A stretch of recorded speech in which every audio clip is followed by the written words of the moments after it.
റസൂലുള്ളാഹി സ്വല്ലല്ലാഹു അലൈഹി വസല്ലമ തങ്ങളുടെ മേലെ സ്വലാത്ത് ചൊല്ലാൻ കിട്ടുന്ന അവസരങ്ങളില്ലേ, എത്ര ഫന പറഞ്ഞു പോയി മുസ്ലിമേ, എത്ര ഫസാദിൽ ഏർപ്പെട്ടു പോയി മുസ്ലിമത്തെ, ഏതെല്ലാം മോശപ്പെട്ട വചനങ്ങളാണ് നിന്റെ ജീവിതത്തിൽ വന്നു പോയിട്ടുള്ളത്. മഹ്ശറയിലേക്ക് എത്തുമ്പോ ആ നബിതങ്ങൾ നമ്മുടെ കൈക്ക് പിടിക്കുമോ മുസ്ലിമേ? ആ നബിതങ്ങൾ നമുക്ക് ഹൗദുൽ കൗസർ നൽകുമോ?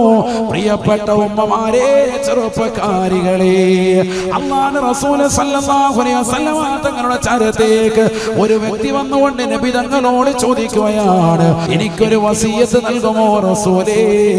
എന്നെ ഒന്ന് ഉപദേശിക്കുമോ ഹബീബേ? ആഖിദം ബിലിസാനിഹി ബിയദിൽ ഐസർ, ഇടത് കൈ കൊണ്ട് നാവിനെ പിടിച്ചിട്ട് അല്ലാഹുവിന്റെ റസൂൽ പറഞ്ഞു അത്രേ, കുഫഅൻക ഹദാ കുഫഅൻക ഹദാ, നിന്റെ ഈ നാവിനെ ശ്രദ്ധിക്കണേ, ആവശ്യമില്ലാത്ത ഫനായും ഫസാദും പറയരുത്. ആഖിറം നഷ്ടമാണ്, ദുനിയാവ് നഷ്ടമാണ്. നബിയുനാ റസൂലുള്ളാഹി